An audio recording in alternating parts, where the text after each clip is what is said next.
Welcome to this presentation. This is Mike Furlong, and this is a couple of weeks before the ISPA conference in Italy that will be held in early July, and I'm going to be making a presentation on the title you can see there, Diminished Adolescent Social Well-Being During the COVID-19 Pandemic. And the ISPA oral presentations are about 15 minutes long, I think. And my presentation is scheduled for between 6 and 6:30 in the evening. So I suspect there may not be a large attendance at this session. So what I decided to do was to videotape this. So if you didn't get to see it at the conference, or you didn't get to go to the conference, I'll make it available to you. This is also a testing ground for me to see how long it takes me to actually do this brief presentation and make adjustments accordingly. So if you have a chance to be watching this, thank you. And if you have any comments about what we talk about here today, please send them to me. You'll have my email. You could see my email right down there, mfurlong@ucsb.edu. So let us begin. So just to get us started off and to get you thinking about social well-being, look at this item here and try to think about the past month in your own life. Think about how you would answer this question or this statement, respond to it. Society is a good place or becoming a better place for all people. Never, once or twice, once a week, 2 to 3 times a week, almost every day or every day. So just to think about that for a moment. Were you down here? Were you up here? In Corey Keyes' model, he thinks flourishing well-being tends to be those responses that are 5 or 6. Languishing, as he calls them, are 1 or 2. This is an example we asked the student to get at a sense of their sense of social well-being. I've asked other mental health professionals about this in other conference settings, and the vast majority actually respond like 1, 2, or 3. Very few say 5 or 6. So I always think, well, if the adults, the educators, the teachers, the parents in adolescence life aren't necessarily seeing the world in such a positive place, how are they seeing and experiencing it? See here, we prepared a paper for you. So this provides way more detail than I'm talking about right now. So if you have an interest in this after seeing this presentation, then please go. I'll give you a link to the webpage where you can download this paper and you can get much more detailed, granular information about the study that we're talking about today.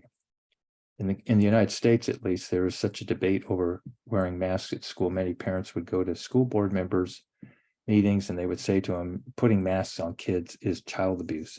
It's causing them psychological distress. Well, they were ducking under the desk. Well, when I was a kid, there was a pandemic. There was a polio pandemic. You can see people here up in the 1950s lining up. Apparently, there was no social distancing during the polio pandemic. You can see a little girl down here getting her oral Sabin vaccine against polio on a sugar cube. That's how I received mine. I can remember going to the school basement, lining up there, and they gave us a little cup like that with a sugar cube in it, and we took it. So there was a pandemic going there too. This shows you what I had to do when I was in school. A siren would go off and we'd have to duck under a desk, cover our eyes, and pretend that that was going to protect us from the atomic bomb that was about to fall on us. So there were social dynamics going on, and even more in the United States. This is when I was in high school. Assassinations, a Vietnam War, almost my entire life up until I got out of my master's degree. And, being a draft number and being eligible for draft. So the whole point of this is that every generation has its thing. So the generation today also has their things. And in each of those generations, the individual experiences that, and then it helps shape their view of the world. What is the world like? What is their place in the world? And what's their valence to the world? Do they see the world in a positive or negative way, a hopeful or unhopeful way? So all generations have their Gen Z And the millennials and Gs and alphas are dealing with the pandemic, global warming, existential crisis. In the United States, we have government ex-presidents actually trying to overthrow our government and then still get to walk around as if nothing happened. And then, of course, we're sitting right here in Italy sharing these ideas, and not too far from us, there's a war going on. People are being killed and children have been displaced throughout this region because of the pandemic. So all of these, every generation has its own challenges, and every sort of national context has its own challenges that may vary. So in that context, people have been concerned, did the COVID-19 pandemic impact adolescents' mental health? And there's been a flurry of studies came out immediately. Everyone wanted to get a publication on this, and they tended to focus on depression and anxiety. Probably the best way to summarize them are meta-analyses. One was done in 2021, very quickly, 29 studies after the pandemic started, and they said they thought that those 29 studies suggested about a quarter of students reported some anxiety, depression, compared to 12% before. So they were arguing there was an increase.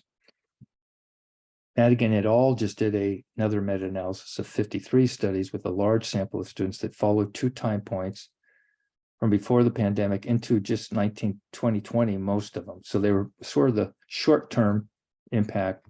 They looked at depression and anxiety also, and they found not as large effect sizes. They found sort of slight to moderate effect sizes, but some. In the United States, this is a quick look. There's another way to look at the impact of it.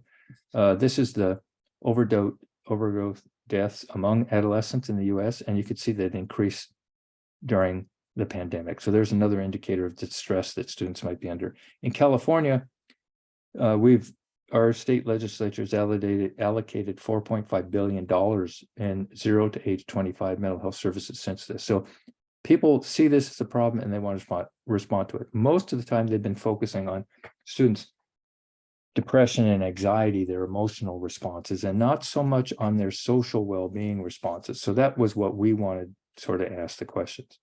Was students' adolescent social well-being, their place in their community and their broader society, were their attitudes, and of those contexts, how did they fare during the pandemic? The theoretical lens we bring to this is sort of Bronfenbrenner's transactional ecological model, with the youth in the middle. And I always like to think of these are the people right in direct contact with a student, like family, peers, maybe through social media too, and school. And then those are who may have like direct contact, but maybe not personal, like physical, like the internet, influence medias, mass media could be influencing the people.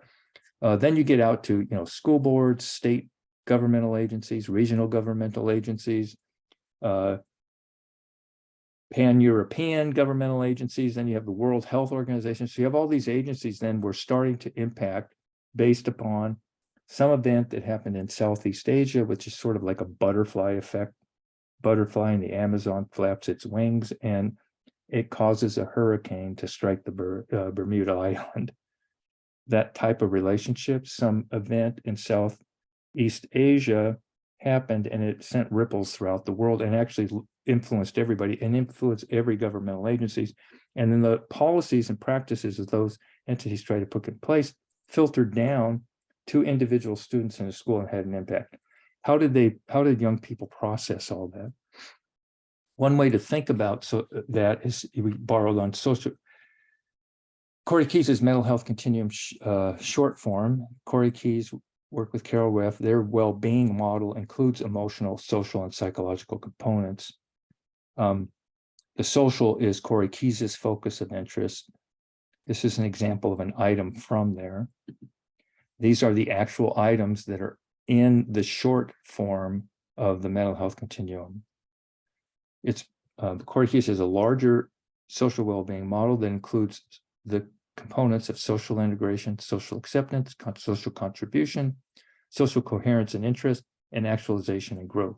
And you can see some of these are closer to the person, like you belong to a community, social group, club, neighborhood. So these are people you might have more direct face-to-face interaction with a question like social coherence. Society works, the way that it works makes sense to you is more of an abstraction. It's not like you have a direct face-to-face contact with society. That kind of reflects an attitude that they develop. So what do we find on this? So we happened to work with a school district for 10 years before the pandemic. As part of that, our work with them, where we're validating the social emotional health survey with a federal government grant from the US. And as part of that grant, we had been using the mental health continuum short form as a cross-validation measure. The last year that we collected data for that grant was October 2019, just before the pandemic effects became known for everybody. The schools in California, this district in particular, went on a distance learning in the spring of 2020. And in October of 2020, while they're still on distance learning, they wanted to survey the students again to try to see if they could help it. In this particular district, when they administered the survey, it was not anonymous. The students actually entered their student ID number, and then care teams, mental health care teams at the school followed up with students if they expressed that they were experiencing a substantial level of distress or their social emotional health was diminished in some way. So it was meant to provide care for the students. It wasn't meant to do this longitudinal study. So this is sort of an opportunistic longitudinal study. We had this in place, and that we were taking advantage of the situation to follow these kids over 4 years. We could see in 2019, they were in grades 7, 8, and 9. Oops, sorry. And you can see they went from 7, 8, 9, 8 to 12. And these students were freshmen, first year of high school, and this is their seniors when they graduated. And we're working with schools during the pandemic, online survey. A couple of the surveys in 2020 and 21 were while they were in distance learning format. This was in school, this was in school. So we didn't get all the students, but of the district, the high schools and the districts and the middle schools that we had over that time, 1,299 students answered the survey 2, 3, or 4 times. And that's the information that we draw on to share with you today. And what did we find? You can see here are the items. And these are the years, 2019 to 2022 post. These are the average responses across the students who answered the survey this year. These are the people feeling good, contributing to society. Society makes sense, and society is a good place. So you can see here, even prior to the pandemic, students on average weren't saying they were up in average in the flourishing range. The best indicator all along was belonging to a community, like school and community. Kind of makes sense. The lowest early on, even before the pandemic, were those that were more distal from the students. They had a more negative sense about that. Another way to think about this is Corey Kiesis says and uses the everyday or almost everyday responses as indicators of what he would call flourishing well-being for his measure.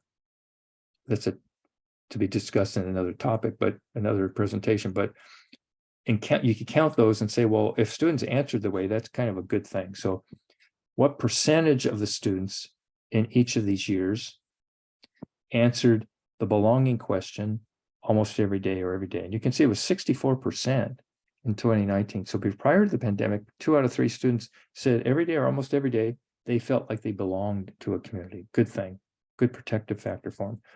You can see though, the distance one here, society makes sense. That's down by 1/3. So already those weren't overly positive. I kind of attribute it to the Donald Trump effect that's been going on in the United States and all the political upheaval in our country. Perhaps, I don't know about that.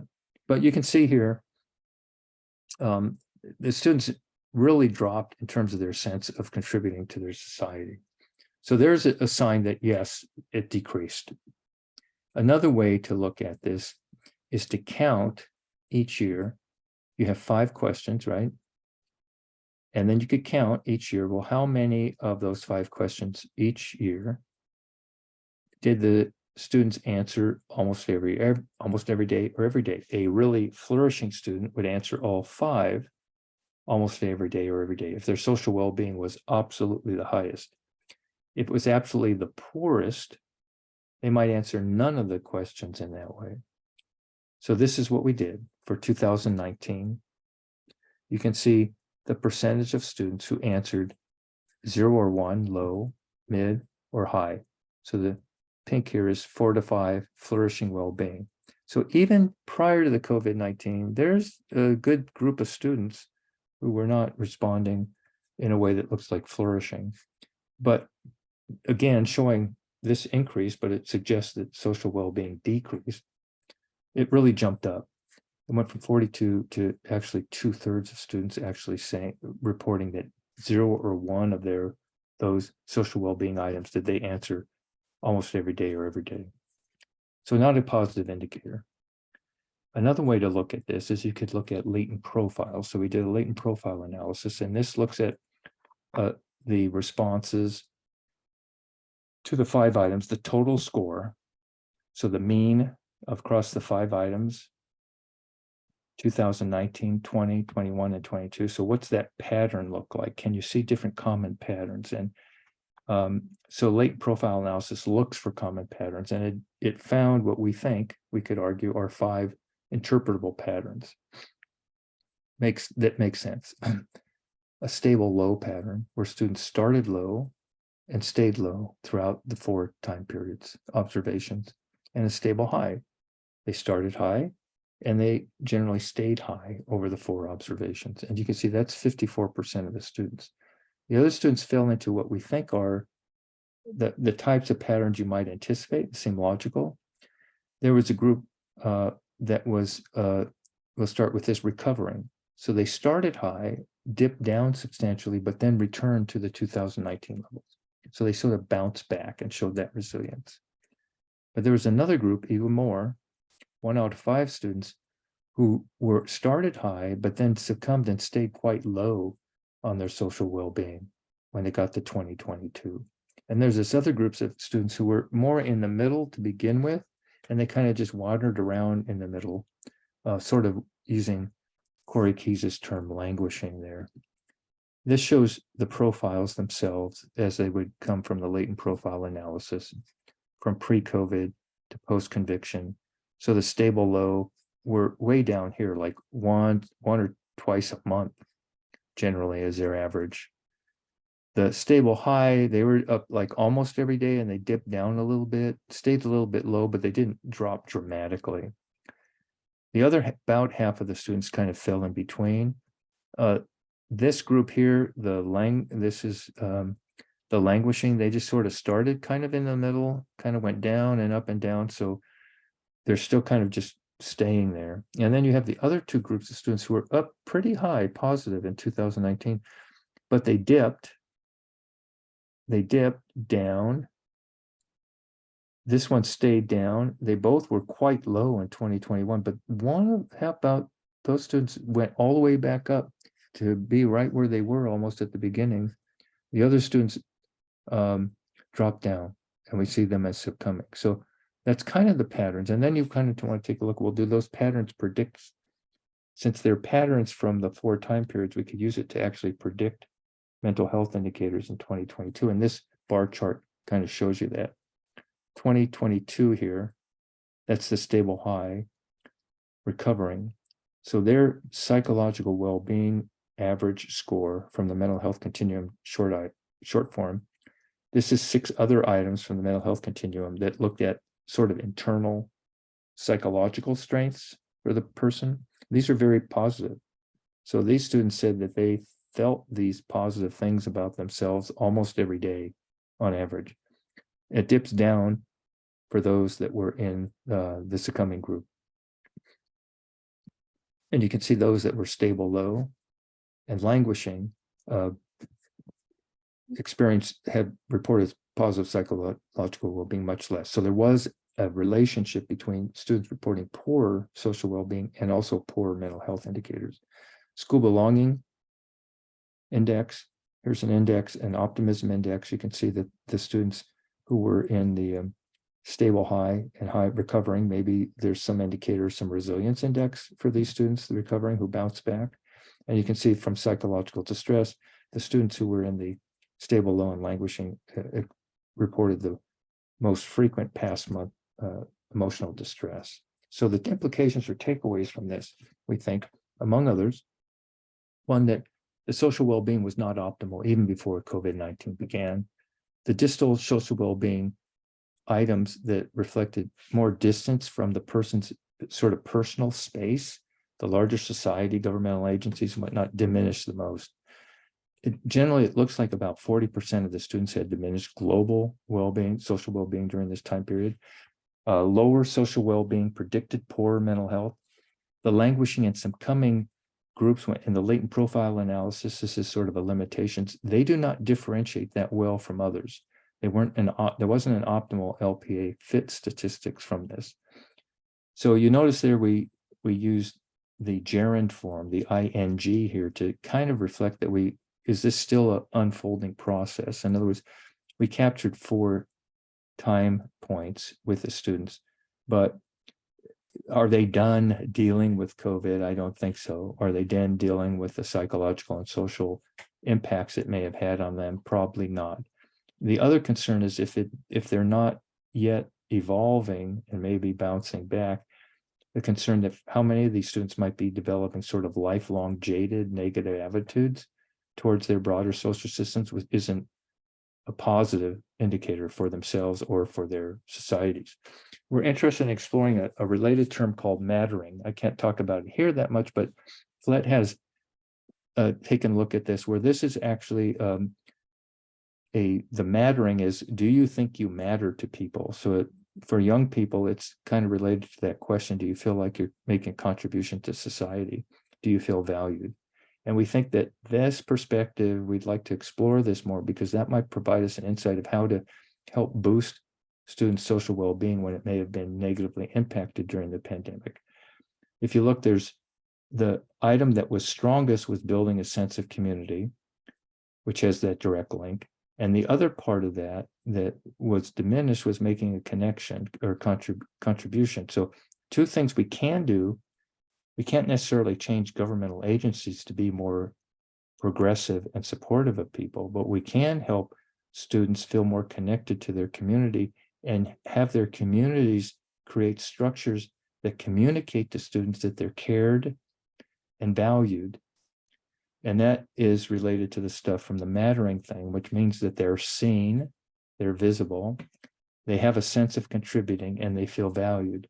So we think even with the low social well-being, there may be some mechanisms to follow up to figure out some ways that we might be able to support students and boost their social well-being, because that's an important part of their overall mental health.